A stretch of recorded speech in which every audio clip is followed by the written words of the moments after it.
Vallahi Başbakanı karşımdan görürsem Başbakan'a önce bir hoş geldin derim. Van için Van'da işsizlik çok. İş sahası alsın. İnsanlarımız çok işsizdir. İşte onlara devlet olur, tekstil olur. İş yerleri açarsa işsizlik çok Van'da var. Savaş çıkmasın, huzur olsun. Barışı devam ettirmesin. Barış olsun, eline gelsen. Zaten her şey onun elindedir. Yapsa o yapar, başka kimse yapmaz. Büyükşehir zaten yapılmış, büyükşehir. Eline gelse fabrika yapsın, millet işsizdir. Mesela millet iş gücü yoktur. Bir fabrikalar yapsınlar, millet çalışsın, o kadar var. Çi böyük, yani Xuda yardımcı yeter ve adalet ama, devlet ama, barış. Bila milleti bismillah hamu birey heve. Barışık şey ve la ilahe illallah Muhammed Resul. Portal çeke, tıştar çeke, bari herkesi boşe, hatta kahve şeşbeş deyze. لشش deyze, tu hatta boşe.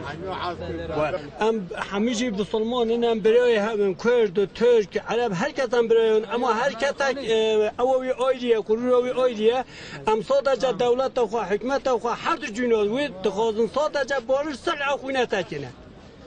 Valla başbakan karşı kabulüne yıkık başbakan lazım barış.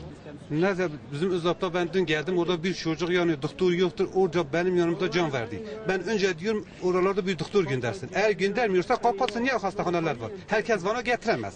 Valla barış istiyoruz her şey önceden barış istiyoruz. Biz de kendisine Van'ın büyük şehir olduğu için Van'a yakışır yatırımlar yapmasını istiyoruz.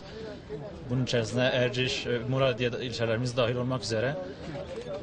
Her şeyden önce barış, huzur, mutluluk, esenlikle herkesin bunları yaşamasını istiyoruz. Sanayi yatırımları olursa iyi olur. Yani Başbakan'a Van halkı olarak minnettarız. Çünkü depremde çok büyük faydası, yararı dokundu. İşte TOKİ fiyatlarında yardımcı olmasını istiyoruz. Yani ödeyemeyen var, sıkıntıda olan var. Yani TOKİ'de mi kalıyoruz? makul fiyatlara çekilmesini istiyoruz. Van için neler yapmalı? Van için yatırımda bulunmasını istiyoruz. Başbakan'a teşekkür ediyorum önce. Allah razı olsun. Ha şimdi benim bu 940 milyon olmuş 5 milyar. Faizine beraber bunun faizi gelmiş. Neyindir bu? Neyin Bu faturası? Türkiye. Yani TOKİ'nin taksididir. Tabii taksit. Bilmiyorum ota gelir. Ota gelir her şey gelmiş bana şu anda beni icralık etmişler.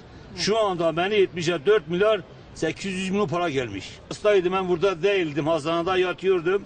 Sayın Başbakanıma rica ediyorum bunu hemen halletsin. دستی من نگه طایب اردوغان مثلا هم بجنی هم چند دردکان بجنی یعنی بکن ها نبیجم امان لبا یعنی چند دردکان بجنی کن نقط سرسکنید هم بو باشه هم بو مملکتیجی باشه چون به از گرم